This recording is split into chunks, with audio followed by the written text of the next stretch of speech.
Bizi niye incidirler, bizi niye süründürürler?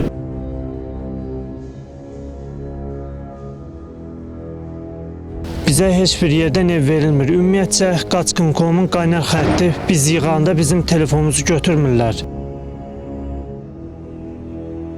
En azından veteranam, oğlum qazi değil. Ağdərə rayonundan məcburi köçkün düşmüş Abil Misirov, torpaqlarımız işğaldan azad olunduqdan sonra öz ata-baba yurdundan ona miras qalan evi ala bilmir. Evin içinde çəkəsiniz, bunu mal gətirib doldurublar, malın peyni də bu evini eyləcənə bax, vəziyyət. Vəziyyət bax, gördüyünüz kimi bax, beylər var, ağzınacaqlı bax, bunu. Ağdərə sakini Abil Misirov yenidən barometrin qaynar xəttinə müraciət edib. O bildirir ki, 22 noyabr tarixində barometrin efirində yayımlanan süjetdə qaçqınların və məcburi köçkünlərin işləri üzrə Dövlət Komitəsində ona da ev veriləcəyi vədi verilsə də, lakin vədin əksinə olaraq növbəti ev bölgüsündə Abil Misirov yenə də mənzil ala bilməyib. Hal-hazırda durduğumuz yer bizim öz doğma, böyük boya başa çatdığımız Kərəmli kəndidir, İmarət Qərbənd, yəni uşaqlığımız bu kətdə keçibdir, özümüzlə, nəslimiz, kökümüz elə burdanıq.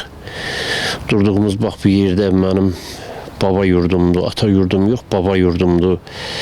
Yanmış evin yerində, bizim o vaxt evləri yandırılan evlərin yerində bax bu evi tikib, erməni tikibdir, bax həm bu evi. Yəni bizim də tələbimiz bu evin bizə verilməsi ilə bağlıdır. Biz Qaçqın.com-a arayışda vermişik o haqqında ki, həqiqətən bura bizim baba yurdumuzdur. Ərazi icra nümayəndəliyi onunla bağlı bizə kağız veribdir. Biz də təqdim eləmiş Qaçqınlar Komitəsinə. Dəfələrlə keçən dəfə də qeyd eləmişəm. Rövşən Rızayevin qəbulunda olmuşam 4 dəfə. Elçin Yusufovun qəbulunda olmuşam bu evlə bağlı. Həmişə də mənə deyiblər ki, get arxayın ol, ev verəcəyik. Özünündür. Ya mənə müraciət olunan bütün evlər düzəlibdir. Bircə bu ev düzəlmir. Səbəb də heç bir şey göstərilmir. Barometr TV keçən dəfə mənim müraciətimlə bağlı çəkiliş eləyibdi. Yəni Allah hamısının canını sağ eləsin. Bütün şəxsiyyətində mən öz minnətdarlığımı, öz təşəkkürümü bildirirəm bir müharibə veteranı kimi. Orada deyirlər ki, bunlar müraciət eləyiblər, yoldaşlar Qaçqın.com-a deyiblər ki, biz əlaqə saxlamışıq, razılığa gəlmişik. Qaçqın.com-dan heç kim zəng eləməyibdir, heç bir maraqlanan da olmayıbdır, yanlış məlumat veriblər. Yəni bu Barometr TV-nin işçilərinin təşkilatının o çəkiliş eləyən yoldaşlara heç bir mənlə maraqlanan da olmayıbdır o çəkilişdən bəri. Hələ əksinə o çəkilişdən sonra gəlib buralarda müəyyən yerləri sındırıb eləyiblər. Bostana buradan, Bostan yerinə turba gedirdi, onu qazıb çıxardıblar. Mənim o bir çəkilişimdə də var. Elçin Yusufovla qəbulunda iştirak elədik. Eldar müəllim də oradaydı, atamla bərabər. Dedi ki, gedin akt hazırlayın. 9 nəfər, 9 ev olduğu üçün burada. Biz də akt hazırladıq, verdik, ancaq bu ev bizə təqdim olmalıdır. Hər kəsin evi təmin olunub, bizim ev təmin olmalıdır. 068 nömrəli.